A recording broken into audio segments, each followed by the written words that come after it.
So yes, let's talk about the most common thing that most people online will end up doing at some point, and that's arguing on the internet. The bestest of pastimes you could possibly want to do. Take up a hobby, yeah? Arguing on the internet, that's good for you. Okay, so it's pretty much a compulsion that everyone has. Everyone at some point has got into a position where they've seen something online, they've realised it's completely against what the position they hold. They completely they completely disagree with it, and then there's this little magic box that says you can reply and tell this person what you think. So naturally the compulsion is going to be to respond. Now, there is a difference here between how you deal with this online and how you deal with it in reality. In reality, the biggest difference is going to be the fact that you're dealing with the person face to face, or at the very least over the phone, so you can hear the tonation of their voice.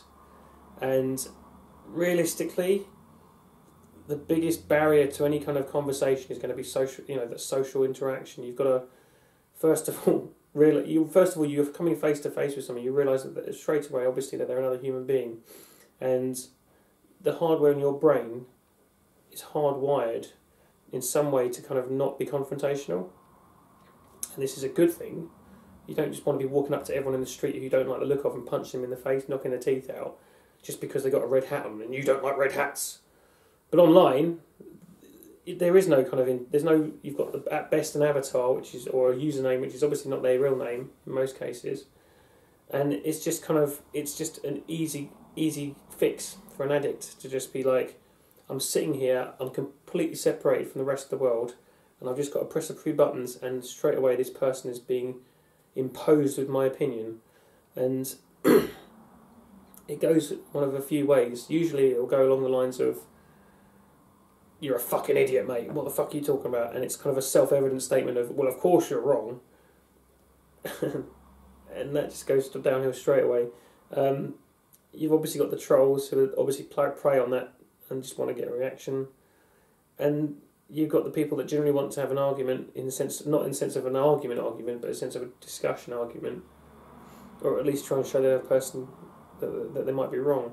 But of course it's like, back in the day when it was like Usenet or IRC, the only people who had access to the internet were generally people who were technically inclined, who had some element of, logical training, intelligence, not necessarily logical training, but some sort of technical training or intelligence, to understand how the Usenet or IRC would work. So you've got a certain, in any new circumstance or any new social encounter, you're going to have some sort of element of etiquette of, we'll be pleasant, we'll try and be the best person we can be in a situation, we'll be polite and forthcoming and forgiving of other people's kind of transgressions, for the sake of a better word, because you feel that they're a bit more they might be stressed or something. That doesn't last long. It lasts a lot longer on the older places because of the fact that there was very less. There's less people, so that you've got a kind of a bias towards people who are a bit more intelligent to begin with. Then of course you went into forums. Forums kind of had a bit more leeway. You could post pictures. You could go into a bit more depth. You could wait for a person to respond because they could have a think about what they're going to say. But as soon as it kind of went into the social media realm, it just, anyone who'd been on any form of online interaction knew instinctively, straight away, intuitively, down in the gut, oh, this is going to end up bad. And would you believe it? The cancer just transcends all boundaries when it comes to social media. And I think the biggest problem is most people aren't aware of their own personality more than anything. I think most other people would know you better than you probably know yourself. I mean, obviously you know your own thoughts, your own secret, your secret kind of fantasies, your secret, ideas that you don't share with anyone else. But in terms of how you behave around other people, how you come across to other people are better measures of you than you are of yourself. And online, there is no feedback there. It's just a case of you and your own ego set in one particular little kind of realm, and you're playing God with other people, So I think online argument really never really comes down to anything more than ego at first. But I mean, there's always a select few that kind of want to have an intellectual conversation, and you can tell it straight away because you're in a setting where it encourages that. B, the way you have a discourse is going to be obviously a lot more polite, a lot more forgiving of, errors of spelling or judgment. And it's not going to be like, oh, verily, I welcome you into my realm, and I procrastinate. I prostrate myself before you, for your opinion may be not mine, but I still respect your right to have it. None of that bullshit. I mean, it's just a case of, you're right, buddy, I can understand we're kind of on the same page, but we disagree, and I realise it's just an online thing. But yeah, anyone with a bit of adrenaline or anything, any form of testosterone, rage against the idea that fucking person there, that username DickSucker41 dares to think that Team Blue is better than Team Red. And you just get the red mist. But I think the obvious difference is going to be the fact that in reality, it's either going to come to blows where you knock the person out and you just walk away from it, potentially end up in jail. But, generally speaking, it's like, if it gets to the point where you're really going to have a go at each other, you're going to have a go at each other and it's going to be over. The adrenaline's going to rush out. One of you's going to get dragged off the other person and it's going to be separated, and the general social group will end it. Before that, you're just going to get the usual to and from, and you're going to have the fact that you've got another human being to deal with, and you're going to have the body language, you're going to have the fact that you can look at them in the eye and see the emotional reaction, and you're not going to be able to just hide behind that idea that emotional reactions are just triggering or SJWs. In reality, those kind of things actually are hard-coded to kind of placate your ego, because it's kind of a case of they're backing down, so your ego has essentially been stroked enough that you can just say, okay, well, I've won this round. I can walk away from it without feeling like I'm a dick. There is none of that online. It's just a case of someone will post something, the other person will have plenty of time to respond to it. They might initially react with rage or anger, but they'll still be having time to think about a smart return. They'll think, oh, this will put him in his place. This will finish it off. Cook a combo breaker, that kind of thing, where you're just like, you get a KO. But, of course, both sides are thinking the exact same thing here. They're both thinking that this last statement is going to be the be-all, end-all that will end the argument. But it never does. It's just an infinite loop, because it comes down to whoever runs out of, patience first. Because both parties can take as long as they want to think up a response, get over their little internal neuroticisms, get their ego set straight, and then come straight back into it. And it's like kind of having a boxing match where each contender's allowed 20 minutes rest between each round. It's like you have a match that goes on for 15 hours at that rate. Maybe there's a 2-hour break halfway through the fight. You can just relax for a bit, maybe get your breath back. And it's like, if boxing matches were held like that, they'd never end. You'd end up with one person they'd just be fighting till one of them ends up dead, of brain brain trauma. And it's like that online, because there is no kind of time limit. There is no kind of physical, biological boundary that you can't step across. In a bar, you can just walk away from it and say, "Oh, I'm a bigger man. I don't have to do this," or you can just say, "Look, fuck this. I can't be bothered with this. I'm walking out." You can step away from online. You can't. It's just the website, the whole kind of Facebook, Twitter, everything is set up to let you know when someone's responded to you. It's straight away, there's that compulsion, I've got to respond, I've got to click that. Just like you've got on anything, like you've got an email, you've got Reddit, you've got this little inbox, you think, oh, that's something new, I've got to click it, I've got to feed my little fix in there. Because obviously that's the whole point of why these things are so popular, because it feeds that little fix in your brain of either dopamine or whatnot. Like anything. Else it wouldn't be popular. And yeah, you've seen this kind of culture emerge of the whole kind of the so-called SJWs. I don't even think that's I don't even consider that a real term, really, to be honest with you. Let's go back to basics. On Reddit, you've got the SRS brigade as such, the serious people that would actually go out and downvote brigade people who'd say something that would either be like a rape joke or something, that they would declare themselves to be the moral arbiters of truth, and they would essentially brigade this person, put them up on display as if to try and shame them, as if they give a shit. And as far as I know, that's as far back as I can remember when it first became a thing. It kind of evolved from this notion that everyone's treating like each other like shit online, the people who are in it are basically saying, well, that's just the way the internet is, get used to it. So other people are saying, well, you know, we could probably behave a bit better here, but whatever.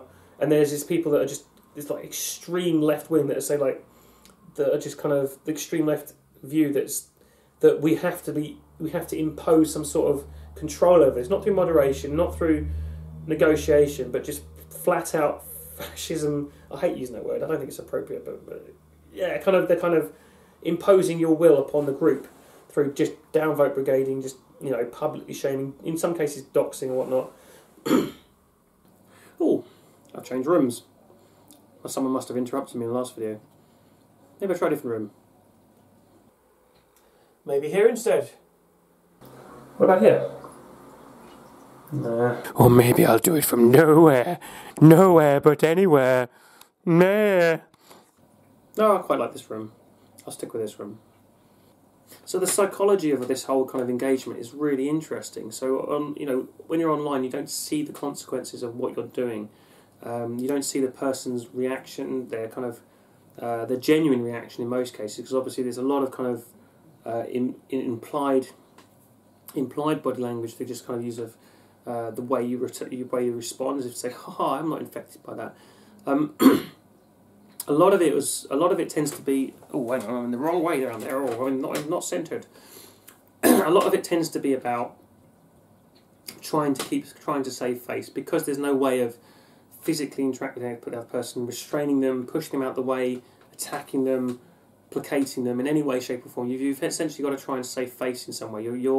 There's the pressure of the perceived audience and how they react. No matter how much people say argument from popularity is a fallacy, the simple fact of how humans interact with each other is that they're very heavily affected by the social support of the people around them. So, you know, if someone's, you know, the rap battle, you know, effect. If someone, you know, lays a smackdown comment that, you know, that person just pwned the other person, the entire person, oh snap, man, all that, you know, silly nonsense. You know, and it works because in most cases that is an effective way of maintaining order in an evolutionary way. But obviously, from a purely logical point of view, it doesn't actually count for anything. In some cases, it would do, but I mean, you know, generally speaking, if it's talking from a purely logical standpoint, you know, argument for popularity doesn't imply that you're going to have a true statement.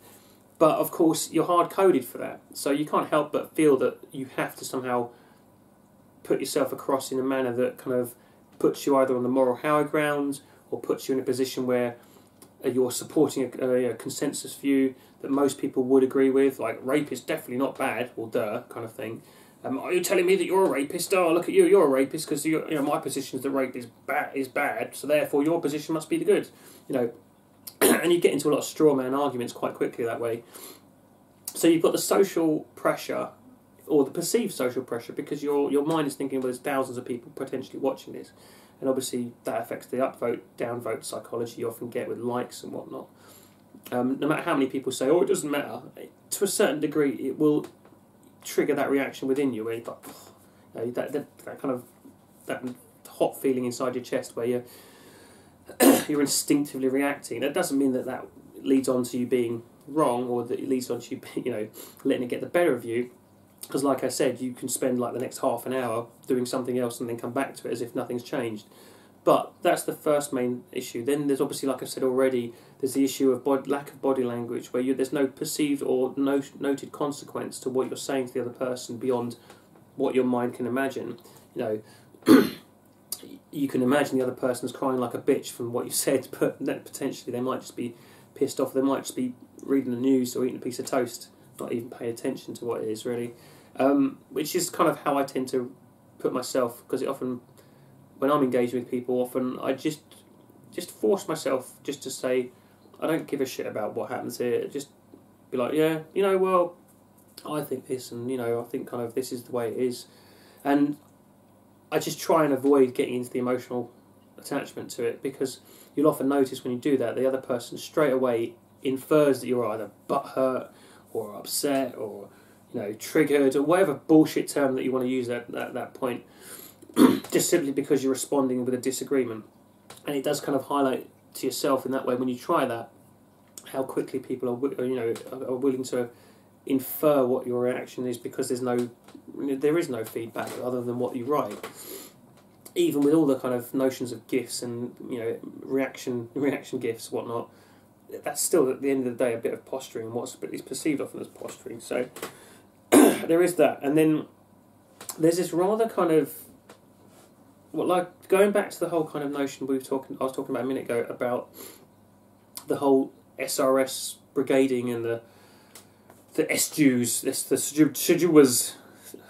I hate that fucking term. It's so nonsensical. It doesn't. There's no person that is an SJW beyond the people that have kind of jumped on the bandwagon with the term. It didn't exist before. It only existed when people proclaimed it was a thing and people got hip to it, as it were. It's fucking people who get upset. But yeah, this comes from this notion I was talking about, where people would get.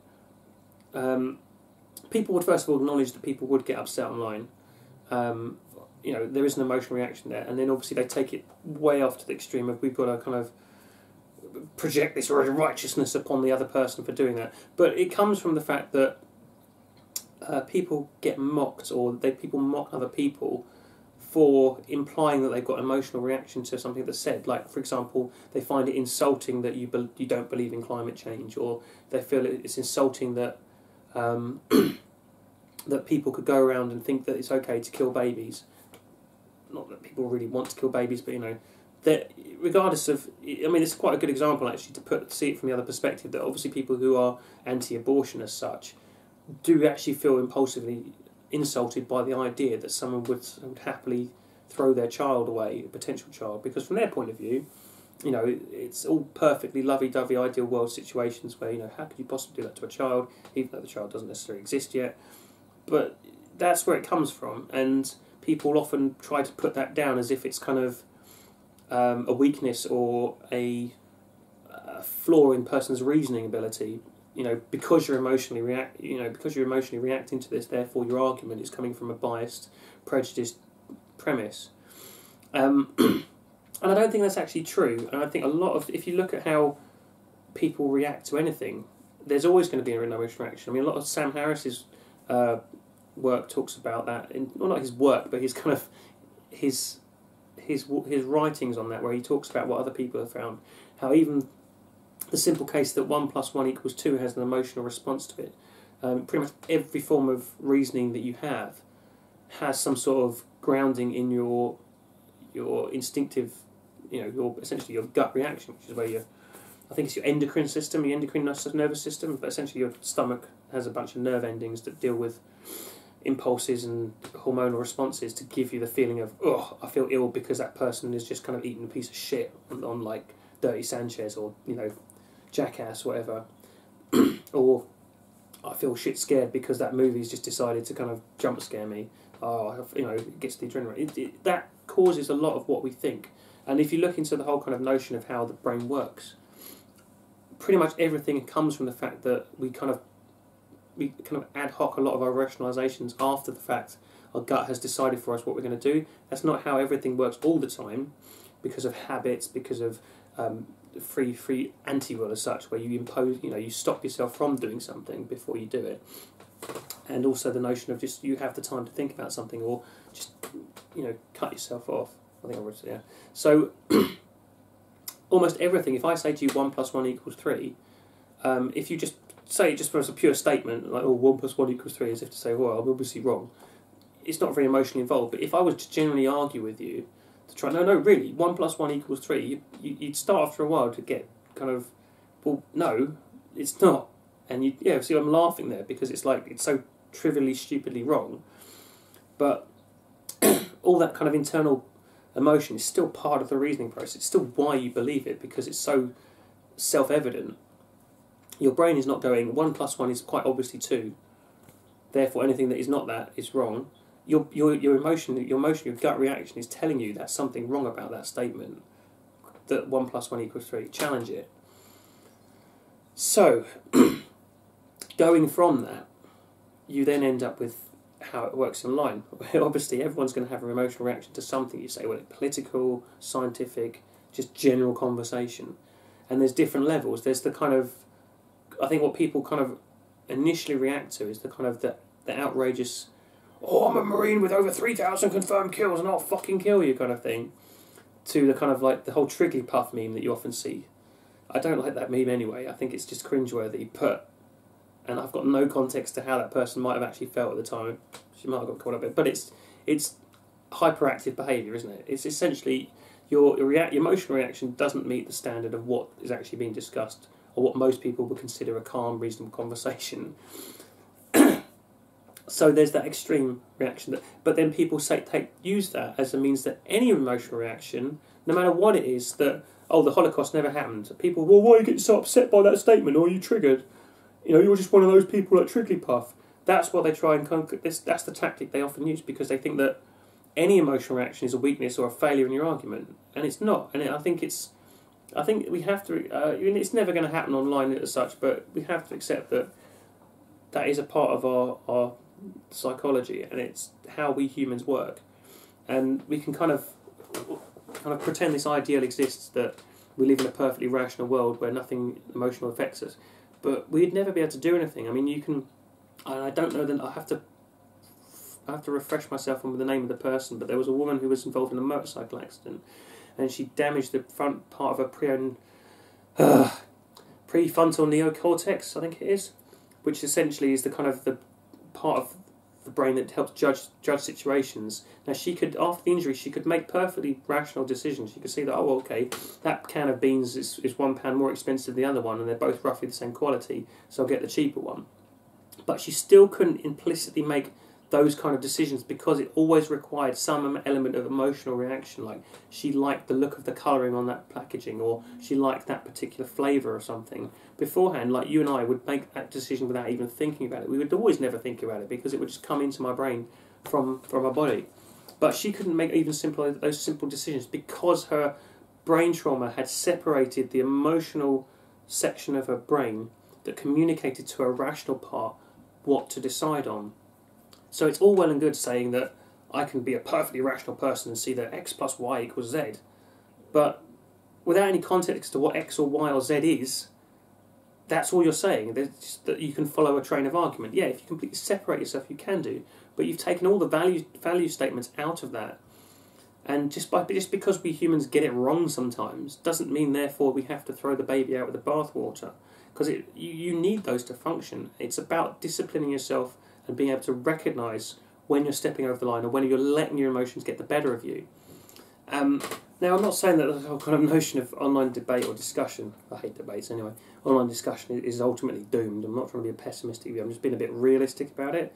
I'm just going off of essentially what does happen. I mean, pretty much anything where people don't understand the online cultures surrounding a particular form of engagement will often kind of put their foot in it by kind of either stepping over the mark or pissing someone off because they haven't followed a particular rule of etiquette.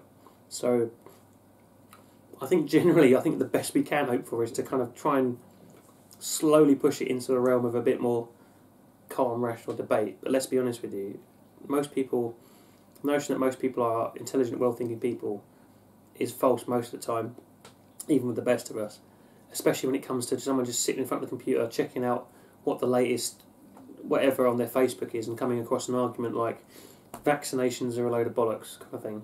So regardless, you're always going to end up with someone, but it's just the case of being able to move yourself out of the situation, in the sense that you feel that you've got to invest something. People online don't generally know who you are. They're never going to meet you in real life in most cases, and generally speaking, if you've got to think before I've always kind of had this with online debates where I get into things like I know deep down this is going to either get up nowhere, or I'm getting myself into trying to debate a creationist who's like a abject predestination type creationist. You're never going to get someone out of that. You just end up doing this for the sake of just beating a bag of dead puppies because you're sick enough to like fucking beating dead puppies. Yeah, I'm not going to do it because it serves any purpose other than the fact that I want to do it. I want to watch the world burn. It's kind of I don't actually want to hit dead puppies or dead puppies to death. it's just messy. But yeah, it's just. I think people should just really try and be able to separate themselves from the kind of notion that you're actually having a real world natural conversation with somebody. You're either going to be, you know for a fact you're going to be doing it just to either stroke your own ego, just to practice beating the fuck out of people online as such, and it never gets you anywhere. So as long as you know it's not going to get you anywhere in the first place, come up with another motive to do it if you're going to do it beyond just narcissistic behaviour. I mean, in the end of it, we're all fucked anyway, because, you know, Trump, North Korea, no one believes in climate change anymore. Fun times! And yeah, there's this whole kind of notion these days that anything that becomes passionate or engaging or emotionally driven is somehow just a triggered I'm going to suju you. It's just fucking retarded. It's just in my opinion. In my very well informed, educated and definitely right opinion. Fuck you.